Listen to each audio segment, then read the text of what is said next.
Dijo el hermano, tiene que ver precisamente con, con la capacitación del ser humano y a dónde nos lleva la capacitación.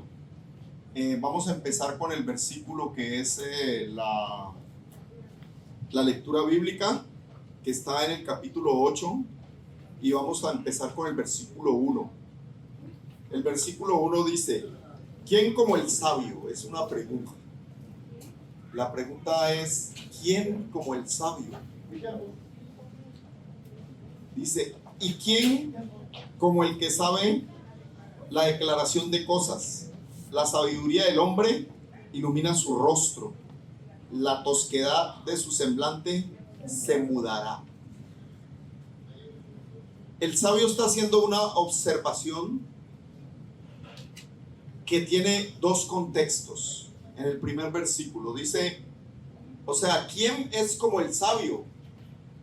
Es una observación de, ojalá todo el mundo fuera y tuviera la sabiduría. Y luego hace una segunda pregunta que también dice, ¿y quién como el que sabe la declaración de las cosas? Está hablando aquí en un contexto humano de lo que nosotros podemos alcanzar de la sabiduría de Dios y también el orden, no solamente de las cosas de Dios, sino también de las cosas en general. O sea, el que sabe el orden de las cosas, y él, después de que hace esta observación, dice, el que entiende bien a Dios y también entiende las cosas concernientes a todo lo que es el entorno de la vida, dice, la sabiduría del hombre ilumina su rostro y la tosquedad de su semblante se mudará. Quiere decir que el hombre sabio y el hombre que conoce el orden de las cosas tiene un semblante que, un semblante tranquilo, un semblante de seguridad, un semblante que da un reflejo, y es un reflejo de confianza. La razón que yo empiezo con este versículo, y es para hablar de un tema muy conocido, porque es un tema que se trata de la juventud. Y casi siempre cuando se habla de la juventud se habla de José, que le tocó vivir desde su niñez, desde su juventud, cosas bastante traumáticas, tristes, de soledad. Y también en el libro de Daniel, los hijos de Israel que fueron mudados. Vamos a el capítulo 1 del libro de Daniel. Y aquí vamos a hablar específicamente de Daniel y de sus amigos, ¿verdad? Vamos al versículo 2 del capítulo 1. Dice, y el Señor entregó en sus manos a Joacim, rey de Judá,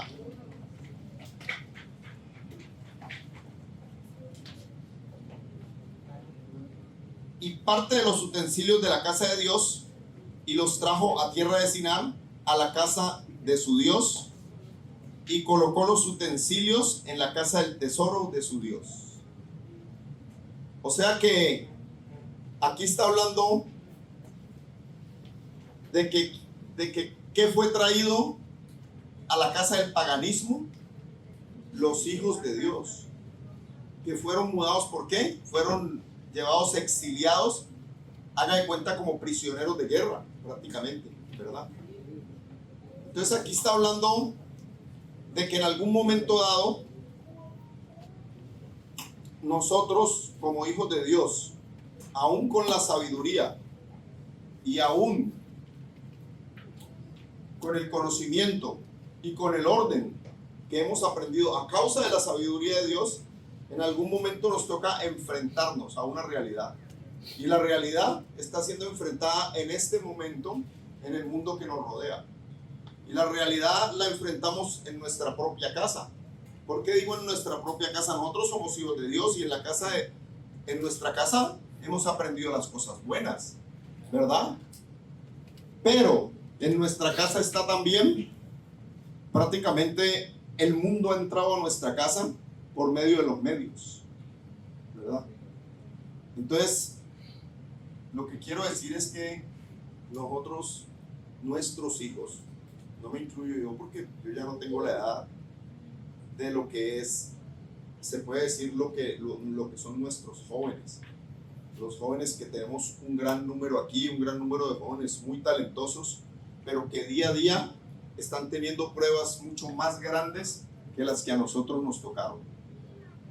Nosotros a veces pensamos que, ay, no, es que yo tuve una vida tan dura, y es que fuimos pobres, y es que en mi país había tanta carencias, y yo no tuve lo que han tenido todos estos muchachos. Pero créanlo que los jóvenes de este momento, y no solamente aquí en Estados Unidos, sino en todo el mundo, y a causa precisamente de los medios, están sufriendo muchas pruebas, y es la prueba más grande que los hijos de Dios sufren, que es la tentación.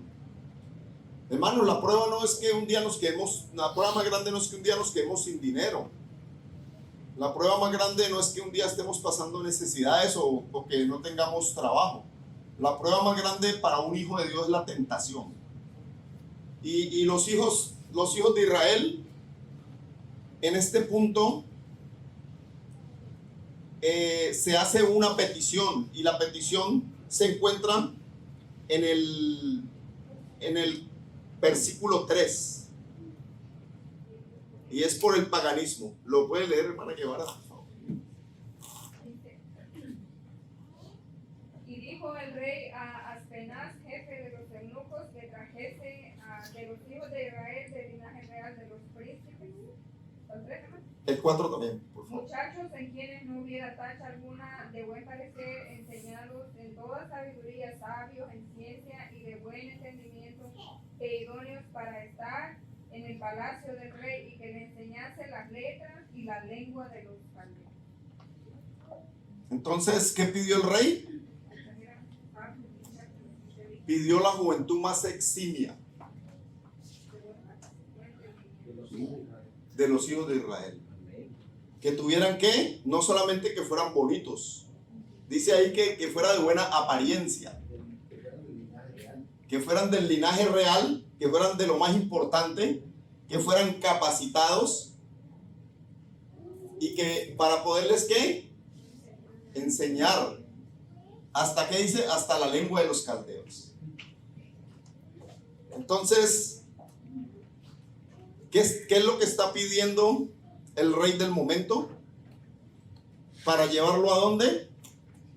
Al Dios del momento. Fíjese que aquí hace mención de para llevarlos de los utensilios sagrados, para llevarlos a la casa de su Dios. Pero cuando ustedes observan este versículo, aquí dice el Dios con D minúscula. No está hablando del Dios nuestro, del Dios de Israel. Está hablando para la casa del Dios. ¿Qué es lo que reclama? ¿Qué es lo que está reclamando el mundo? El rey del momento.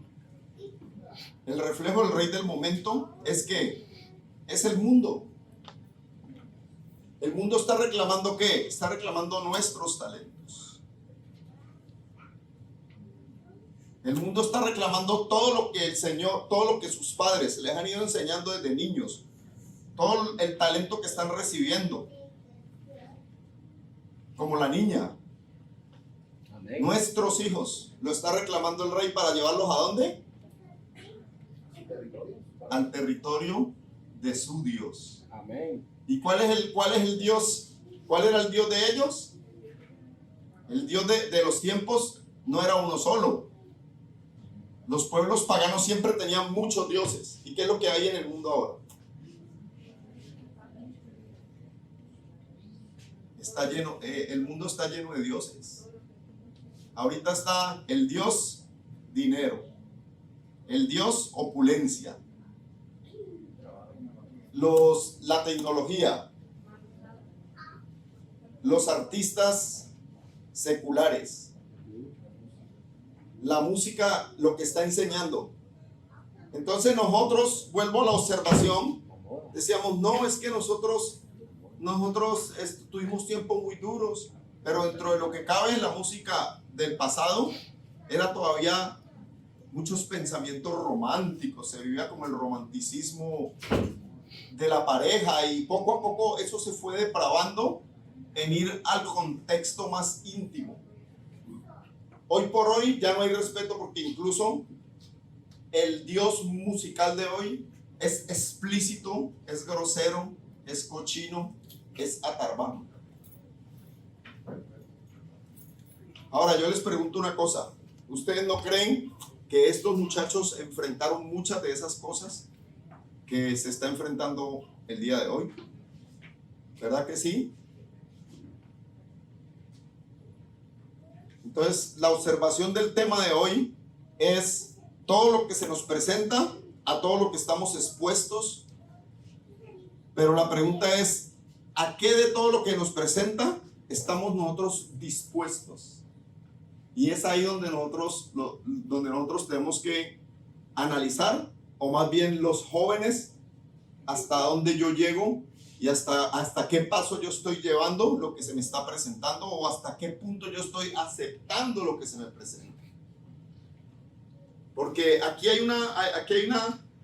un tremendo ejemplo de estos jóvenes en el versículo 12 y el versículo 13. Donde a ellos se les es presentado que en el contexto de que fueran los mejores, de que ellos ya siendo los mejores en sabiduría y en conocimiento, entonces el rey los quería que alimentados también a la forma, en el concepto que ellos tenían de lo que era la alimentación, ¿verdad? Entonces es a lo que el mundo nos quiere llevar. ¿Qué dice el mundo acerca de la alimentación hoy en día? Es que los camarones y la comida de mar, eso es afrodisíaco. Entonces esas cosas alimentan el concepto de lo que es la depravación, de lo que es la relación. En ninguna parte el Señor dice que la relación sexual sea pecaminosa. El pecado es la forma en cómo a qué forma nosotros la llevamos a realizar. Y la forma correcta, como el Señor enseña, es que dentro del matrimonio, ¿verdad? Pero resulta que el mundo que nos enseña.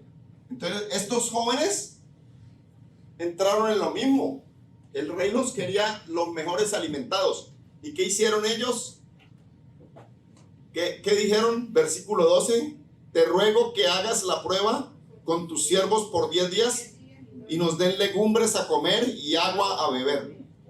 Compara luego nuestros rostros con los rostros de los muchachos que comen de la ración de la comida del rey, y haz después con tu siervo según veas.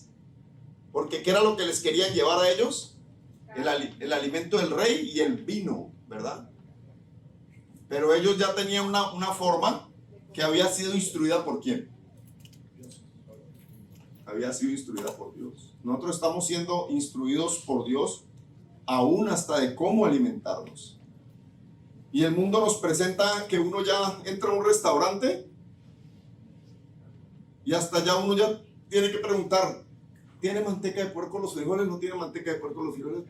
Porque uno sabe que realmente lo que nos podemos llegar a comer, todo lo que nosotros hacemos durante la semana, nosotros oramos, nosotros en la casa nos cuidamos, pero entonces llego ya a un restaurante y me como lo que sea que me sirvan, entonces estoy contaminando todo lo que yo hago.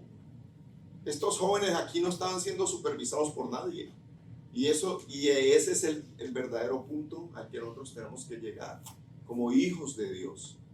El que no tenemos que ser supervisados por nadie, ni vigilados por nadie, y que ninguno de nosotros tampoco está para estar vigilando, ni para estar cuestionando, ni para estar condenando ni a los demás hermanos, ni a nadie.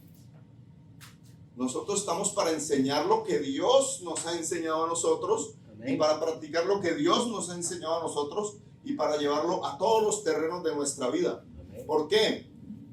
Porque yo no puedo tener un pastor que ande detrás de mí con un lente, viendo a ver si, ¿será que el hermano Arevalo sí está comiendo puerco? ¿Será que el hermano Arevalo está diciendo groserías? ¿Estará tomando vino? ¿No estará tomando? Nosotros no tenemos a nadie que nos pueda vigilar, pero del ojo de Dios no nos podemos esconder. Amén. Entonces la reflexión es que nosotros podamos llevar nuestra fidelidad, sobre todo los jóvenes que están teniendo la prueba más fuerte, ¿Para qué? Para que pueda ser testificado. Ese muchacho es una persona diferente.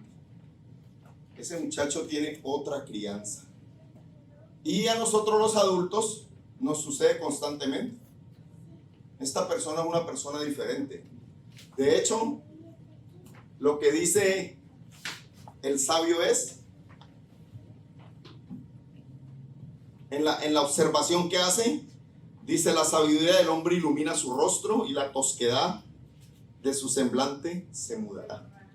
Como quien dice, el reflejo de un cristiano, de un hijo de Dios, se nota donde sea que llega, donde sea que pisa. Y su carta de presentación, créanlo que eso hace una diferencia.